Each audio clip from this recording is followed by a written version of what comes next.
il faut que je vous dise un mot des dernières trouvailles de M. Castex.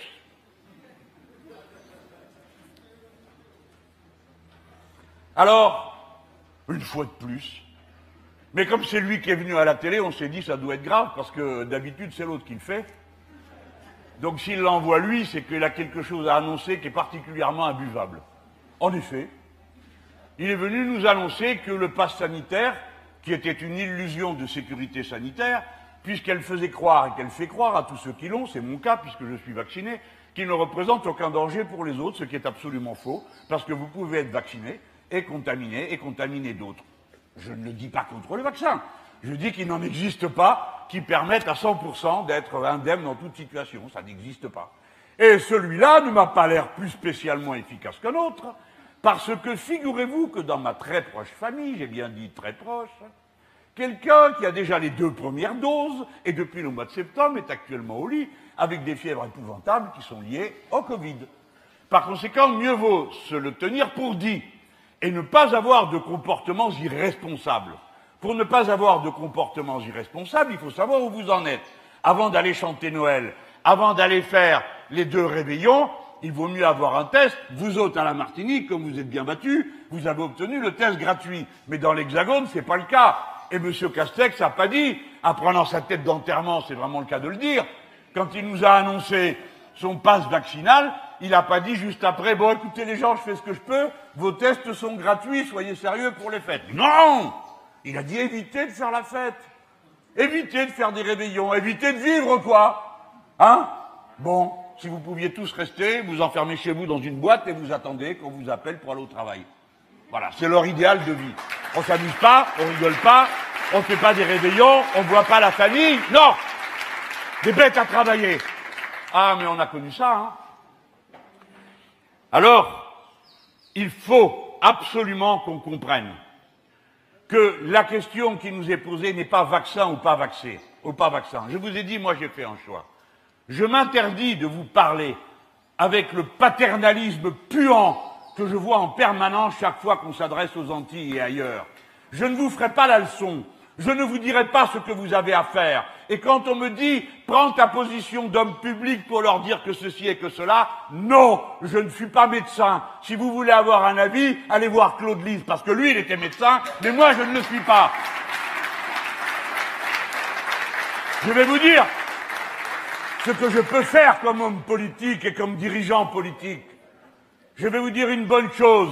Oh, pas à vous, parce que vous êtes déjà prévenus, mais à mes compatriotes de l'Hexagone. Vous savez ce qui vous manque? C'est d'aller jeter un petit coup d'œil sur comment ils font en Afrique, vous qui vous croyez plus malin que tout le monde. Parce que ça fait des générations qui vivent avec des pandémies. Des pandémies que vous méprisez, que vous oubliez parce qu'elles n'arrivent pas jusqu'à chez vous. Le paludisme et le reste, qui tue plus de monde que n'en a tué aucune autre maladie. Comment vivent-ils? Eh bien, ils se sont organisés pour faire en sorte que les causes de contamination diminuent. Les causes sociales, les causes dans la vie de tous les jours. Alors moi, l'une des choses que je ferai, c'est que je changerai les horaires de travail et que je demanderai à tout le monde d'alterner pour que tout le monde ne soit pas sur les quais en même temps à se filer le microbe l'un à l'autre. Je dirais qu'il faut une société de roulement, c'est-à-dire que les enfants doivent être peu nombreux dans la salle de classe et le matin une partie, l'après-midi une autre. Et puis je dirais qu'il faut mettre des purificateurs d'air parce que le pays sait les fabriquer, nous avons cette chance. Et puis je dirais, bref, je ne vais pas vous faire la liste de tous les plans que nous avons présentés. Mais ce que vous ne verrez pas faire, c'est arriver avec à la télévision avec une tête de déterré pour vous annoncer des catastrophes de plus et une méthode qui n'a déjà pas marché. Parce qu'expliquez-moi, qu'est-ce que c'est comme politique qu'une politique dont vous savez d'avance que vous ne pouvez pas l'appliquer? Vous tous ici dans cette salle, il y a des gens qui ont des responsabilités au boulot, dans des collectivités locales, dans des associations, quand il y a un problème, même si vous n'êtes pas content qu'il y ait un problème, même si vous trouvez injuste qu'on vous mette en cause, qu'est-ce que vous faites? Est-ce que vous faites comme M. Darmanin et M. Véran? L'un qui prend son catéchisme pour vous faire la morale et l'autre le gourdin? Aucun d'entre nous ne fait ça. Nous n'avons jamais confondu l'administration des choses et la gestion des personnes. Aucun d'entre nous ne fait ça. On va au-devant des gens, on discute, on parle, on essaye de voir où est la difficulté, est-ce qu'on peut la surmonter en parlant. C'est ça le grand progrès de la démocratie. C'est justement la place de la parole, de l'échange des arguments. Eh bien, eux non. Puisqu'ils vous ont déjà envoyé faire une charge de police dans un hôpital, ils se préparent à en faire partout, puisqu'ils ont l'intention de contrôler tout et tout le monde, non seulement avec le pass sanitaire, mais en plus avec les contrôles d'identité.